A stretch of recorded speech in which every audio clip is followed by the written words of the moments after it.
P D M हुकूमत ने bill आखिर छलांग लगा ही दी है। मुख्तलिफ इम्कानात पर गौर करते हुए 2 हफ्तों के तजब्जुब के बाद इसने कदम जमाने, इमरान खान के फौरी ताज़ा इंतखाबात कराने का फैसला मुस्तरद करने, IMF की शराइत पर दस्तखत करने, सख्त बजट बनाने और एस्टेब्लिशमेंट की मदद या इसके बगैर हथेली पर सरसों जमाने का फैसला कर लिया है। चूंकि इंतखाबात का जल्द या बदेर इनकाद होना है, सिर्फ वक्त ही बताएगा कि क्या यह फैसला दानिशमंदाना था या नहीं। पहला ऑप्शन तो यह था कि तेजी से इंतखाबी और नैब कवानीन में तरमीम करें और अगस्त या सितंबर में इंतखाबात कराने के लिए निगरान हुकूमत कायम करके IMF की शराइत के तहत अवाम पर बोझ डाले बगैर घर चले जाएं। यह ऑप्शन इख्तियार करने की वजह वाज़ेह थी। इमरान खान का फैलाया हुआ गंद एस्टेब्लिशमेंट को साफ करने दें, जो 4 साल तक इनकी तबाहकुन बदइंतजामी से चशमपोशी करती रही थी। इसके साथ ये बयानियां भी अर्जा करें कि PDM ने अवाम पर महंगाई का बोझ डालने के बजाय ओहदे और इख्तियारात पर लात मारने को तरजीह दी। इस मौक़िफ़ के इंतखाबी नताइज PDM में शरीक जमातों के लिए साजगार होते। दूसरा ऑप्शन एस्टेब्लिशमेंट की तामील करना था। पहले सख्त फैसले करते हुए IMF और दीगर अतिया दहिंदगान को पाकिस्तान की तरफ वापस लाएं और इस गंभीर मुआशी बहरान को टालें और फिर सितंबर में इंतखाबात करा दें। इंतखाबात कराने के एस्टेब्लिशमेंट के दबाव के सामने PDM दम नहीं मार सकती, क्योंकि MQM और BAP का बिला शिरकत गैर कंट्रोल इनके पास है और PDM की बका का दारोमदार इन्हीं 2 जमातों के वोटों पर है। मई के वस्त में लंदन में होने वाले इजलास में पाकिस्तान मुस्लिम लीग नून के सरबराह नवाज शरीफ ने इस ऑप्शन को मुस्तरद कर दिया था, क्योंकि इसकी वजह से PDM राय दहिंदगान की नाराजगी मोल लेती। वक्त ना मिलने की वजह से मुआशी पॉलिसियों से आवाम के लिए आसानियां पैदा करने का मौका ना मिलता। अब हुआ यूं कि जब हुकूमत बाहर निकलने की हिकमत अमली बना रही थी, इमरान खान के 25 मई के लॉन्ग मार्च के ऐलान की वजह से कबल अज वक्त इंतखाबात का फैसला करने का मौका इसके हाथ से निकल गया। कोई भी पार्टी या हुकूमत इस तरह ब्लैकमेलिंग दबाव के सामने कैसे झुक सकती है? फिर वो वोटर को क्या मुंह दिखाती? इसके बरक्स इसने कमर बांधते हुए लॉन्ग मार्च के सामने मुजाहिमत करने और इसे नाकाम बनाने का अज़्म कर लिया। जब पंजाब से नाकाफी अवामी हिमायत की वजह से और जुज़वी तौर पर हुकूमत की सख्त मुजाहिमत की वजह से इमरान खान का खतरा टल गया, तो PDM ने मौका गनीमत जाना और खुद को एस्टेब्लिशमेंट का मंजूर नज़र बनाने के लिए सख्त फैसला करने पर रजामंद हो गई, ताकि मईशत की डूबती सांसें बहाल की जा सके। तो क्या इसका मतलब यह है कि इमरान खान की तरफ से लाहक खतरे को हमेशा के लिए पसपा कर दिया जा चुका है, कि PDM की हुकूमत 2023 के आखिर तक कायम रहेगी और ये कि एस्टेब्लिशमेंट को आखिरकार अपना तवील खोया हुआ सियासी साथी मिल गया है और वो तहरीक इंसाफ का हाथ झटकने की मुतहम्मिल हो सकती है? नहीं।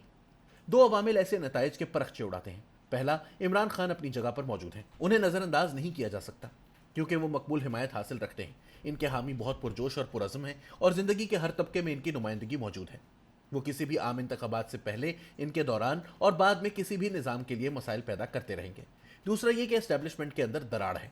एक धड़े का ख्याल है कि एस्टेब्लिशमेंट ने इमरान खान को पाला था, लेकिन मुल्क को सफारती तौर पर अलग थलग और मुआशी बहरान में डालकर एस्टेब्लिशमेंट की बदनामी का बायस बने, लिहाजा इन्हें दोबारा ऐसी जिम्मेदारी नहीं सौंपी जा सकती। दूसरा धड़ा अब भी इनकी हिमायत करता है, क्योंकि वो शरीफों और भुट्टो जरदारियों से नफरत करता है, जिनके खानदान ने 3 दहाइयों तक मुल्क पर हुकूमत की है।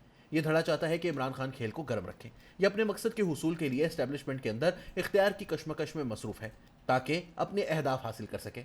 मामला इसलिए पेचीदा है क्योंकि दोनों धड़े ये चाहते हैं कि अगले इंतखाबात में कोई जमात भी वाज़ेह अक्सरियत हासिल ना कर सके, ताकि कौमी सियासत पर एस्टेब्लिशमेंट की गिरफ्त मजबूत रहे। इन हालात में तहरीक इंसाफ की प्रोपेगेंडा मशीन ये साबित करने के लिए दिन रात एक किए हुए है कि 25 मई का लॉन्ग मार्च इतनी बड़ी कामयाबी था कि PDM हुकूमत इमरान खान की तरफ से दी गई 6 दिन की मोहलत के सामने झुक गई है और आइंदा चंद दिनों में इंतखाबी शेड्यूल का ऐलान कर देगी। हुकूमत का रद्द अमल इसके बिल्कुल बरक्स है। इसका दावा है कि लॉन्ग मार्च फ्लॉप था और खान दूसरी कोशिश करने से पहले 2 बार सोचेंगे। हुकूमत अपनी मुद्दत पूरी करने के लिए कदम जमा चुकी है। आगे क्या होगा इसका इन्हसार 2 अहम अवामिल पर है। पहला, इमरान खान हुकूमत को गैर मुस्तहकम करने के लिए छोटे बड़े तूफान बर्पा करने की कितनी सकत रखते हैं, ताकि वह एस्टेब्लिशमेंट पर दबाव डालकर हुकूमत को जल्द अज जल्द इंतखाबात का ऐलान करने पर मजबूर कर दें। दूसरा, जल्द अज जल्द मईशत को पटड़ी पर चढ़ाने और आलमी ताल्लुकात बहाल करने की हुकूमत की कारकर्दगी पर, ताकि इसे एस्टेब्लिशमेंट की हिमायत हासिल रहे और जल्द इंतखाबात के लिए दबाव ना आए। PDM हुकूमत के सामने एक मुश्किल काम है। इसके इत्तेहादी शराकतदार काबिल एतमाद या काबिल भरोसा नहीं है। पाकिस्तान के सदर आरिफ अलवी तहरीक इंसाफ का निश्तर बनकर हर मरहले पर हुकूमत को लहू लहान करने का तहैया किए बैठे हैं। अदलिया मजमूई तौर पर इमरान खान की हामी है, जबकि बज़ाहिर इसका एस्टेब्लिशमेंट की तरफ झुकाव नहीं। पंजाब में PDM की हुकूमत जजों के हाथ में धागे से लटकी हुई है। अवाम IMF के किफ़ायत शुआरी प्रोग्राम के बोझ तले कराहने वाले हैं और कई तरीकों से अपनी नाराज़गी जाहिर कर रहे हैं, और इमरान खान की प्रोपेगेंडा मशीन का मकसद PDM के रहनुमाओं को मुसलसल हदफ बनाना है, ताकि उन्हें काम करने का कोई मौका ना मिल सके। इसलिए इस बात का ज्यादा इम्कान है कि अगले 2 महीनों में PDM की सख्त जवाब दे जाए और इंतखाबात का ऐलान करने पर यह मजबूर हो जाए। इसके बाद निगरान हुकूमत आएगी और हुकूमत की बागडोर बराह रास्त एस्टैब्लिशमेंट के हाथ में चली जाएगी, जिसे अदलिया की मुआवनत भी हासिल होगी। निगरान कब तक रहते हैं और वो क्या करते हैं, ये एस्टैब्लिशमेंट के एजेंडे में अगली चीज होगी। बहुत कुछ इस बात पर मुनहसर है कि कौन सी पार्टी अक्सरियत हासिल करेगी और इस साल दिसंबर में रावलपिंडी में कौन सा 4 स्टार जनरल राज करेगा। बस देखते रहिए।